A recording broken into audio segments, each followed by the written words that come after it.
sempre com muita emoção, com muita alegria, que nós temos a oportunidade de estarmos aqui com vocês para comentarmos o Evangelho de Jesus.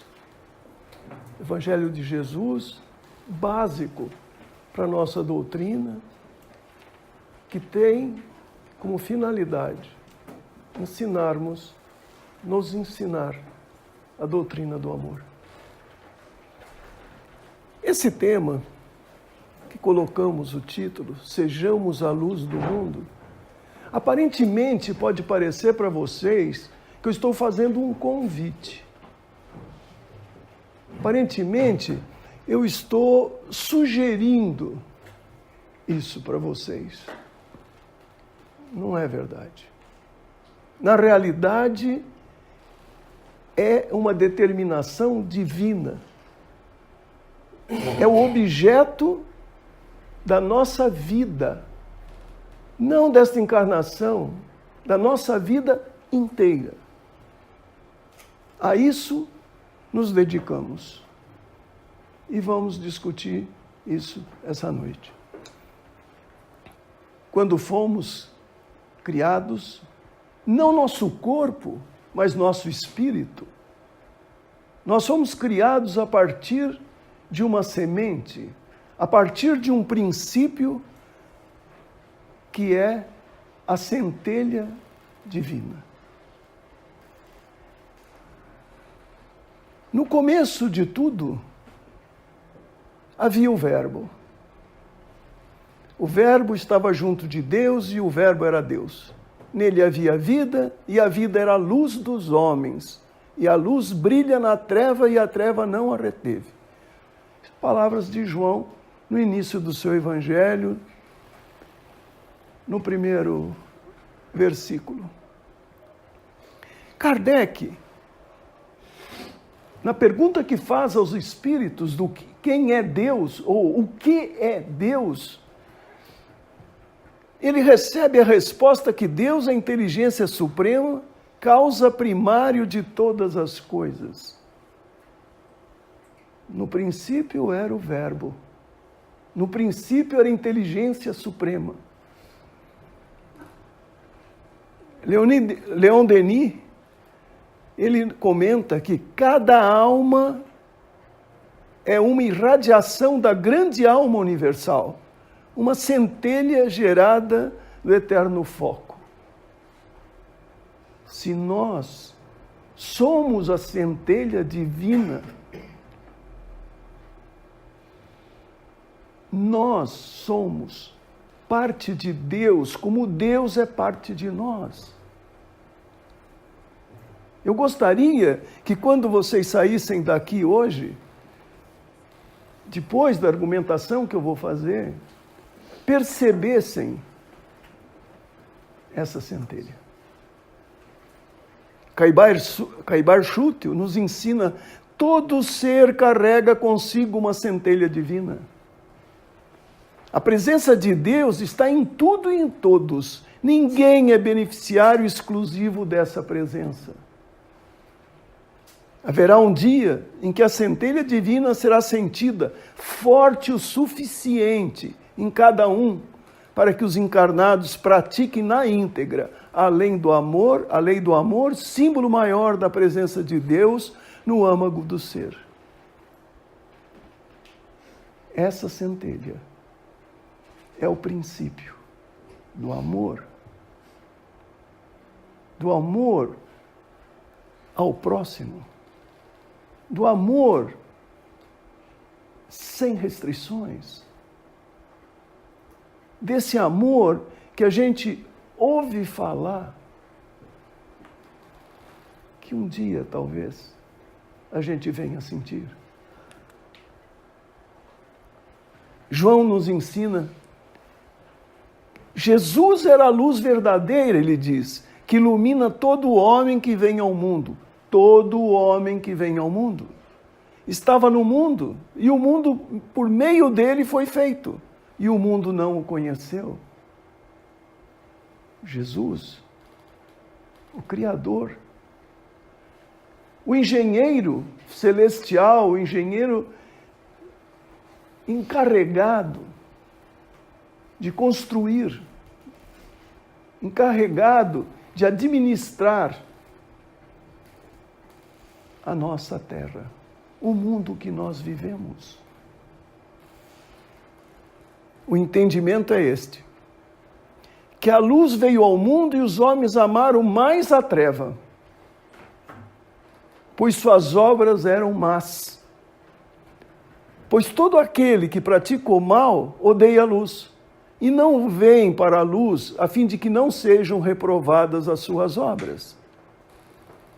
Quem pratica a verdade vem para a luz, a fim de que suas obras sejam manifestadas, porque foram trabalhadas em Deus. Não basta saibamos que somos a centelha, não basta saibamos que essa centelha significa o amor. Nós precisamos entender que essa centelha é a luz que nós temos que fazer brilhar em nós. João fala em Jesus, mas quem era esse Jesus que Jesus fala?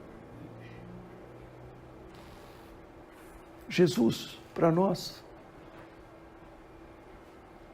um dia, depois de ter tentado nos passar ensinamentos com relação à lei do amor,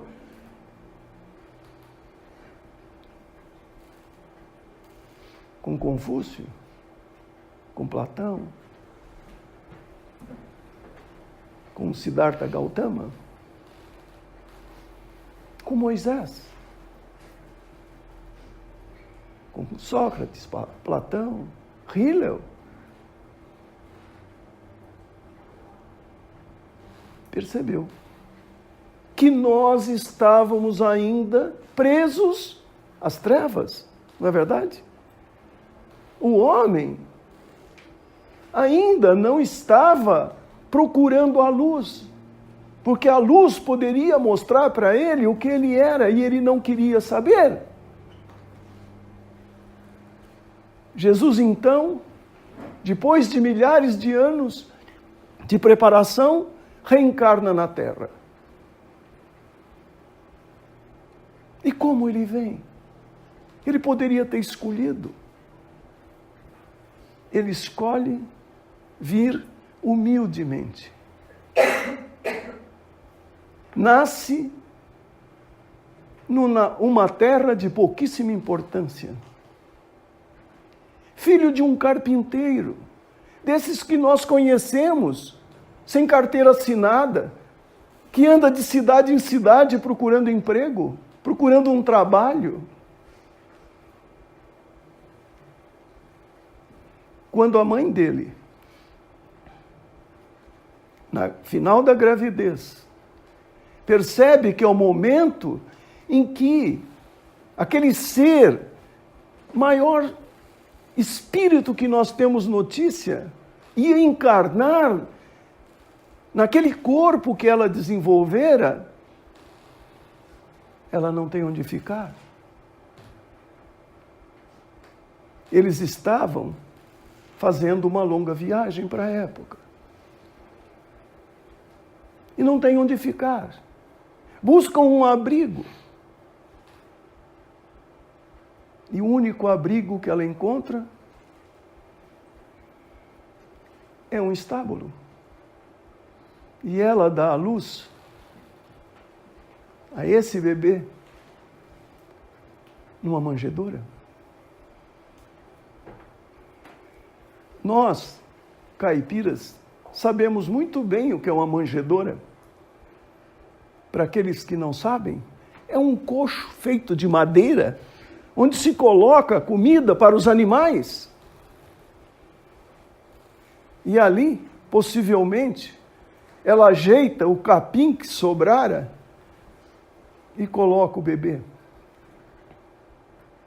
Ele recebe o nome de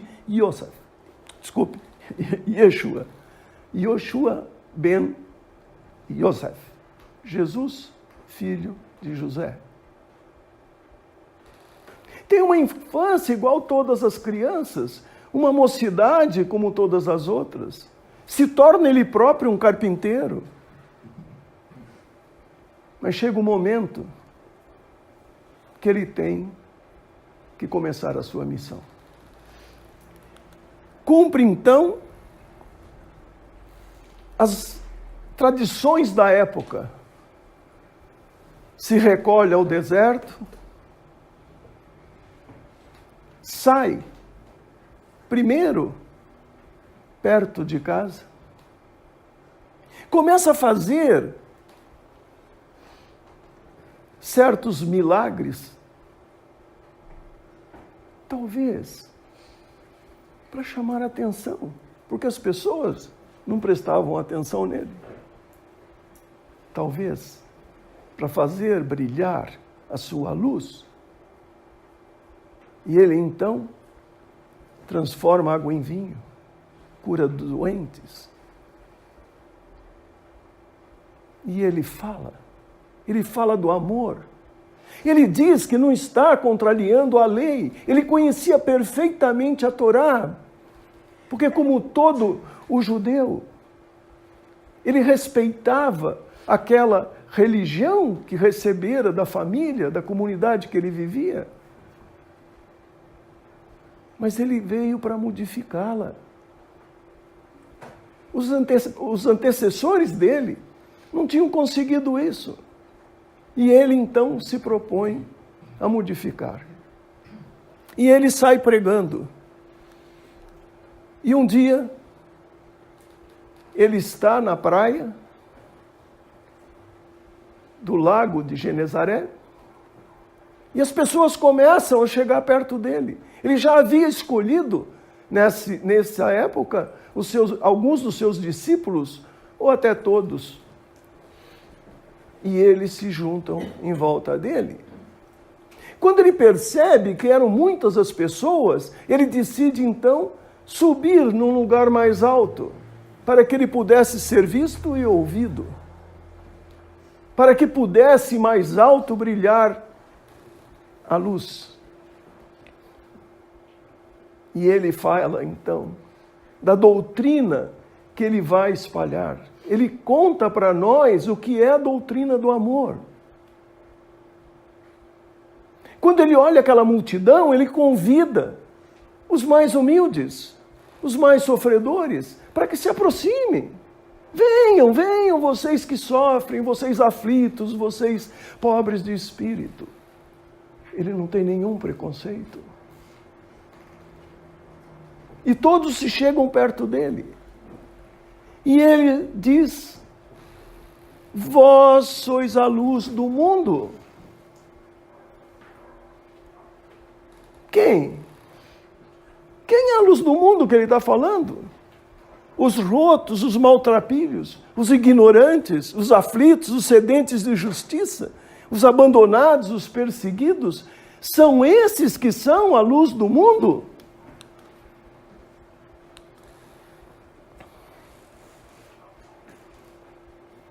Sim, são todos esses. Somos nós hoje. São nossos filhos. São os homens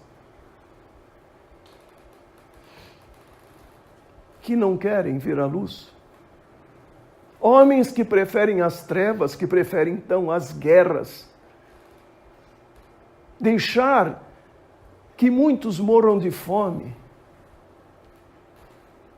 Que muitas vezes em posições de comando não exercitam a sua capacidade de amar, não fazem brilhar a sua luz. Vós sois a luz do mundo, ele nos diz. E diz mais: não se pode esconder uma cidade situada sobre um monte. Não é verdade?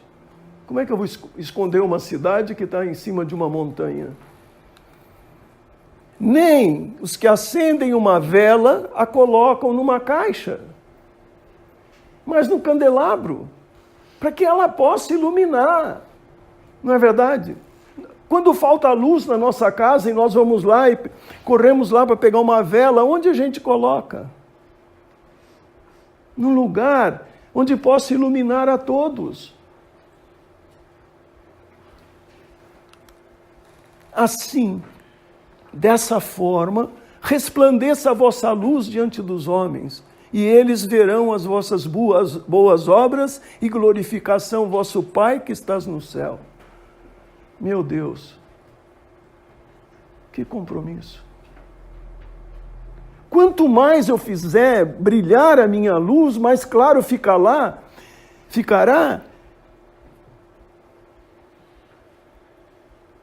mais coisas vão enxergar de mim. Não é verdade?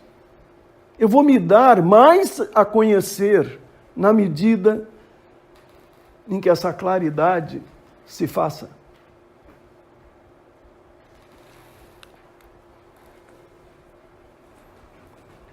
Jesus nos compara à luz. Já vimos o significado da luz.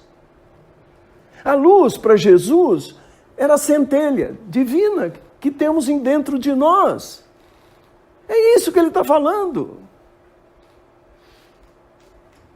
Eu, às vezes, fico me imaginando, no meu tempo de moleque, quando a gente ficava em volta da fogueira de São João, e a fogueira crepitava e voavam centelhas para todo lado.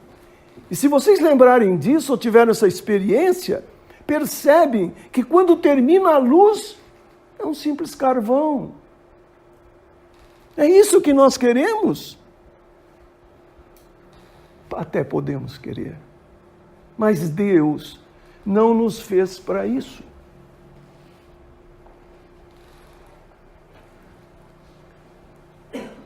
A luz tem vários significados diferentes, mas todos superlativos.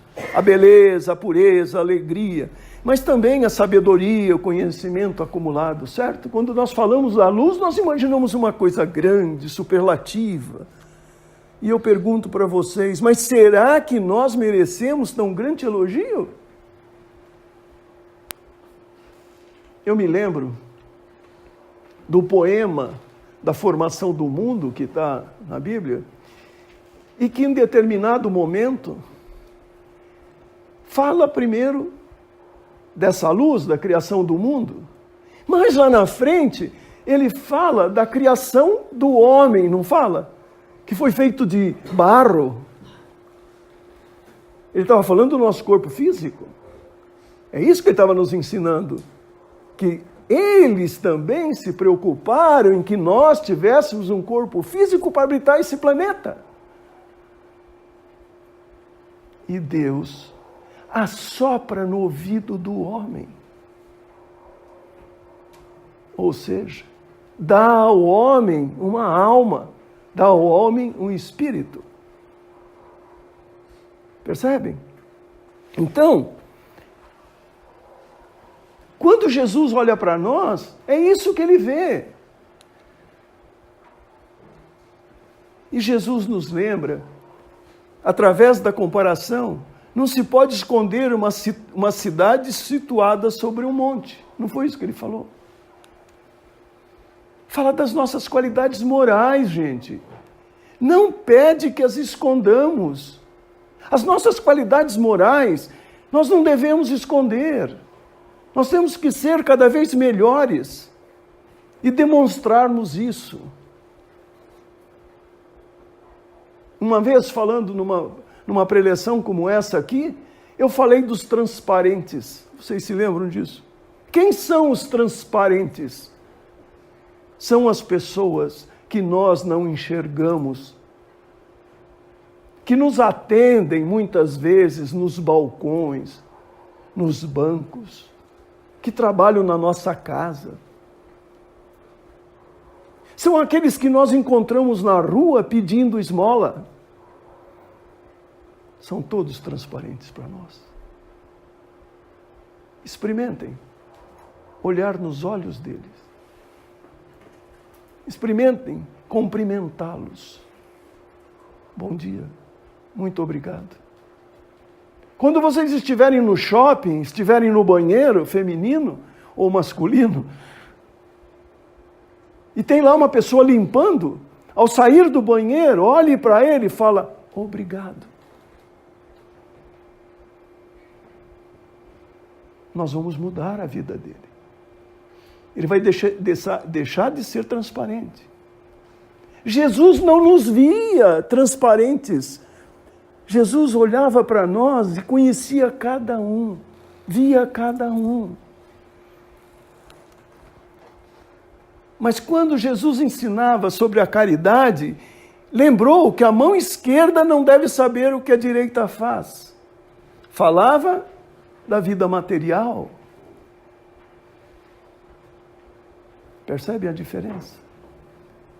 Se eu estou fazendo uma ajuda, se eu estou dando uma ajuda para alguém, seja uma esmola, seja o que for, ninguém precisa saber disso.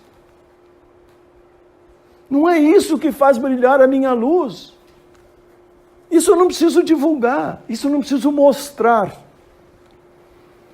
O que eu preciso mostrar são minhas qualidades morais, é meu amor ao próximo, é meu olhar de compaixão, é o meu olhar de carinho, meu olhar de amizade. E ele diz assim, resplandeça a vossa luz diante dos homens, para que vejam as vossas obras e glorifique o vosso Pai que está nos céus. Gente, quando a gente vê uma pessoa boa, quando a gente vê uma pessoa se comportando muito bem, nós vemos nisso um pouquinho do nosso Pai.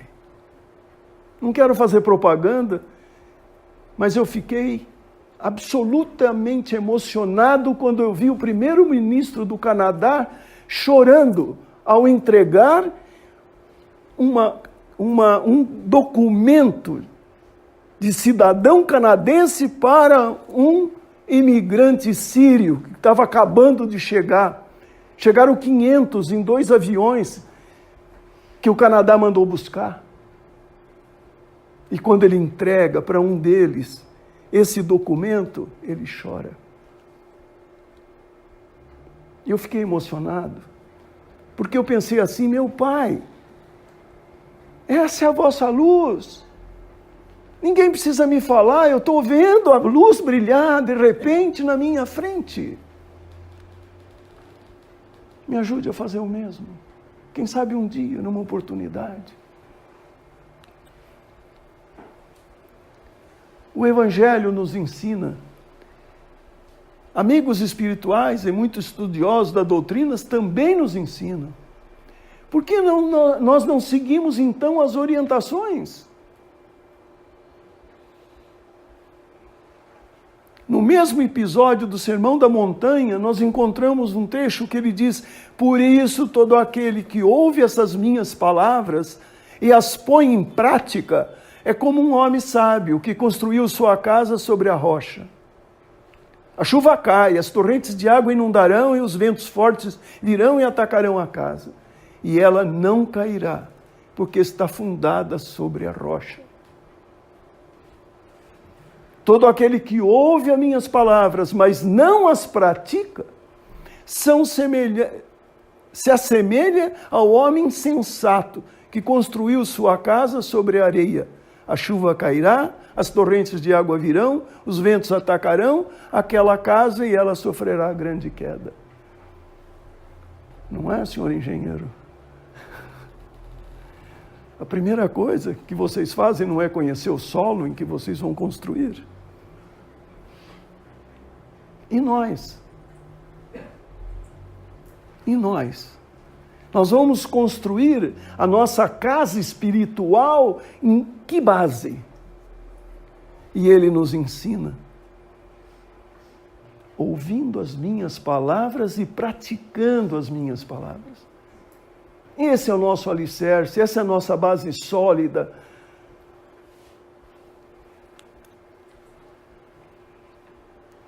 Eu pergunto para vocês, e agora? O que nós escolheremos? Pelo que nós vamos optar? Vamos ouvir as palavras do Evangelho ou vamos praticá-las? eu diria, por experiência própria, que às vezes é preferível ouvir menos e fazer mais. Sabe, muitas vezes, esse ouvir menos vem de dentro de nós. É a primeira reação que nós temos em certas situações. Mas nós não praticamos. Algumas vezes nós temos alguma dúvida. Porque, gente, vai mexer com o nosso conforto. Nós relacionamos os bens materiais ao nosso conforto, ao nosso egoísmo, ao nosso orgulho. Não mexam nisso.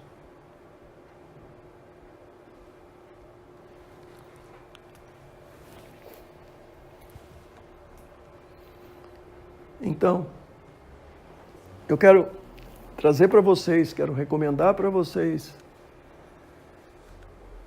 Já fiz uma palestra sobre isso, mas não posso me estender tanto. No Livro dos Espíritos existe,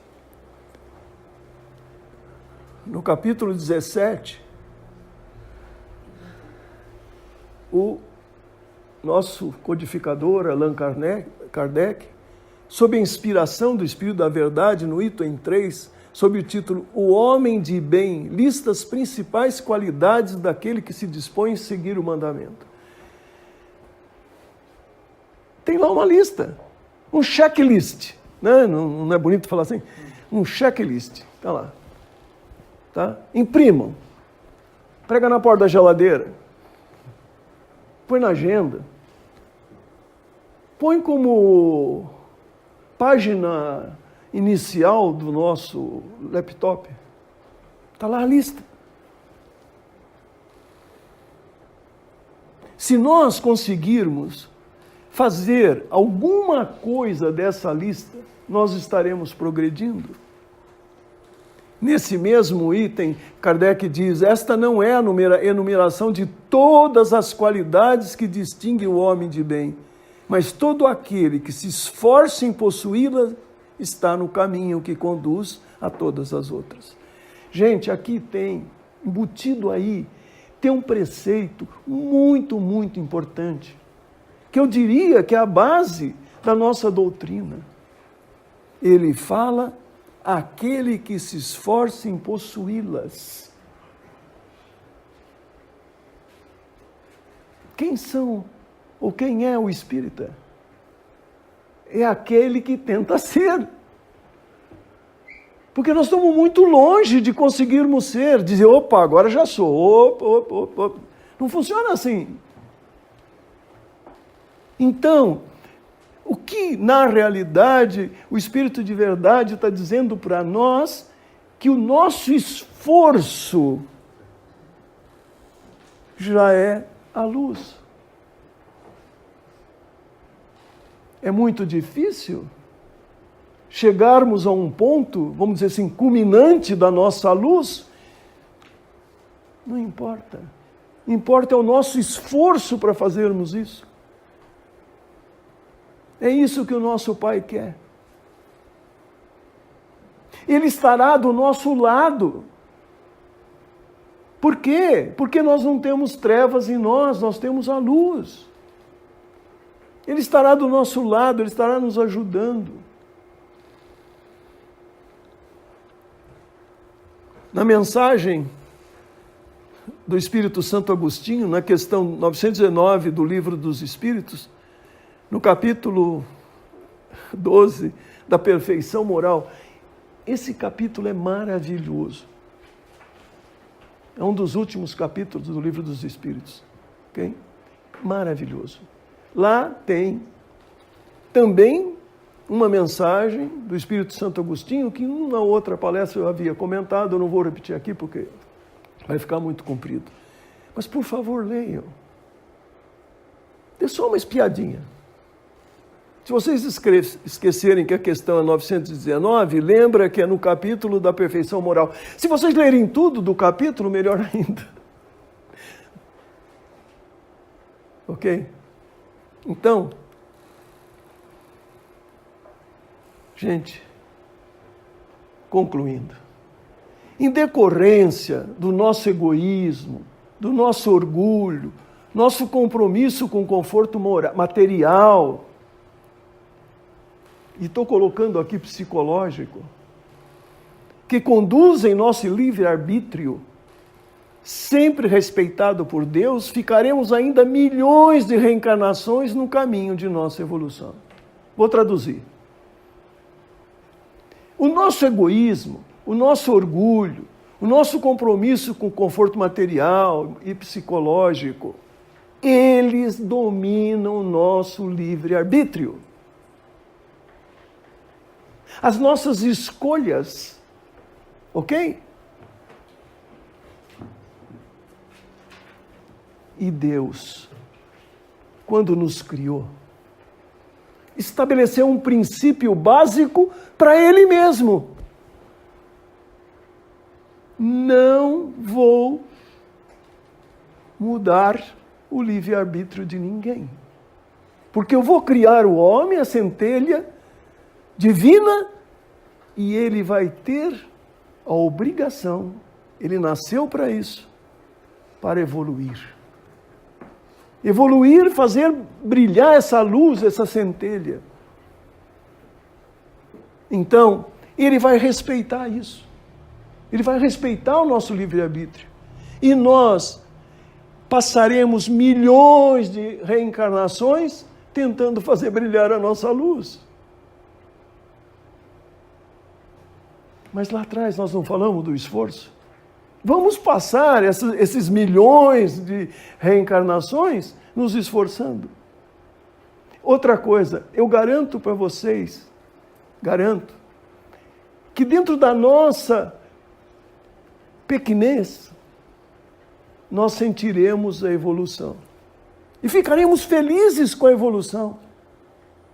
E que terminada essa reencarnação, quando estivermos no plano espiritual, nos preparando para outra, poderemos olhar para trás e dizer, meu Pai, um pouco eu evoluí. A minha luzinha, que era assim, já está assim um pouquinho maior. É um propósito. Percebe? É um propósito. Nós fazemos tantos propósitos. Tenhamos para nós esse propósito. Esse propósito não tem idade, em todas as idades, em todas as oportunidades. Nós estamos sempre atrasados. Então vamos assumir isso. Um dia faremos brilhar a nossa luz e estaremos junto à luz divina. Eu me lembro, numa discussão com um amigo budista, ele dizia, nós voltamos a ser a luz divina. Nós entendemos que nós estaremos junto ao nosso Pai, juntando a nossa luz à luz dele, e ele nos aceitará ao lado dele. Quem sabe tenhamos algumas responsabilidades nessas reencarnações. Quem sabe tenhamos oportunidade de fazer grandes coisas. Mas o simples fato de ser mãe, de ser pai, já é missão suficiente.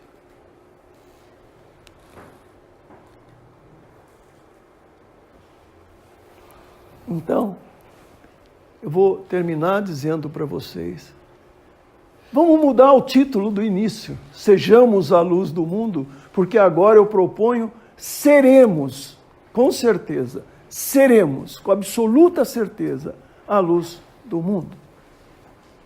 A partir de agora, esse é o nosso objetivo.